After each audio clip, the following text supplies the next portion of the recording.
ഒരു സ്റ്റാഫ് എന്ന് സ്റ്റുഡൻ്റൊക്കെ വന്ന ഒരു ജേണി നല്ലതായിരുന്നു. ആക്ച്വലി ആഡ്രക്സിൽ എത്തിപ്പെടുന്നത് അഡ്മിഷൻ കൗൺസിലർ ആയിട്ടായിരുന്നു. അറൗണ്ട് ഒരു 6 to 7 months ഞാൻ വർക്ക് ചെയ്തിട്ടുണ്ട്. എനിക്ക് തോന്നി ഞാൻ ഇത്രയും സ്റ്റുഡൻസിനെ ഗൈഡ് ചെയ്യുന്നുണ്ട്, എനിക്ക് ചൂസ് ചെയ്യാലോ എന്നൊരു മോട്ടീവ് വന്നപ്പോഴാണ് ഞാനിവിടെ കോഴ്സ് ജോയിൻ ചെയ്യുന്നത്. Now we have one more award for early excellence, and that goes to Fida Sharon Yu.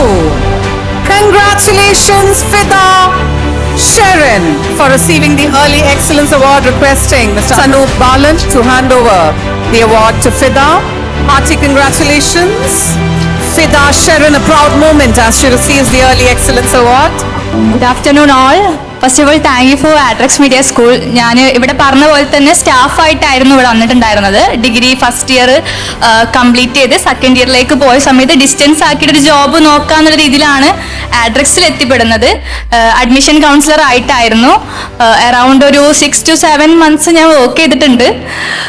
പിന്നെ എനിക്ക് തോന്നി ഞാൻ ഇത്രയും സ്റ്റുഡൻസിനെ ഗൈഡ് ചെയ്യുന്നുണ്ട്, എനിക്ക് ചൂസ് ചെയ്യാലോ എന്നൊരു മോട്ടീവ് വന്നപ്പോഴാണ് ഞാനിവിടെ കോഴ്സ് ജോയിൻ ചെയ്യുന്നത്. ഇപ്പോൾ മെൻറ്റേഴ്സ് നമ്മുടെ ആദർശ് സർ ആയിക്കോട്ടെ, അശ്വിൻ സർ ആയിക്കോട്ടെ, എല്ലാ ഫാക്കൽറ്റീസും നല്ല രീതിയിലാണ് സപ്പോർട്ട് ചെയ്തിട്ടുള്ളത്. എന്ത് ഡൗട്ട് ചോദിച്ചു കഴിഞ്ഞാലും ലൈക്ക് ഒരു സ്റ്റാഫ് എന്ന് സ്റ്റുഡൻ്റൊക്കെ വന്ന ഒരു ജേണി നല്ലതായിരുന്നു ആക്ച്വലി. പിന്നെ കൂടെ വർക്ക് ചെയ്തിട്ടുള്ള കൊളീഗ്സ് ആയാലും ആ സമയത്ത് നല്ല സപ്പോർട്ടീവ് ആയിരുന്നു. ഞാൻ ഈ ഒരു ഡിസിഷൻ അവരുടെ അടുത്ത് പറഞ്ഞ സമയത്ത് ആർദ്ര, നുസ്ര, ഷിയ ഇവർ 3 പേരായിരുന്നു. Then also Shyam sir, Sangeetha ma'am ഇവരൊക്കെ നല്ല സപ്പോർട്ടീവ് ആയിരുന്നു. So I am so happy to receive this award. Thank you all. Thank you Adrax media school.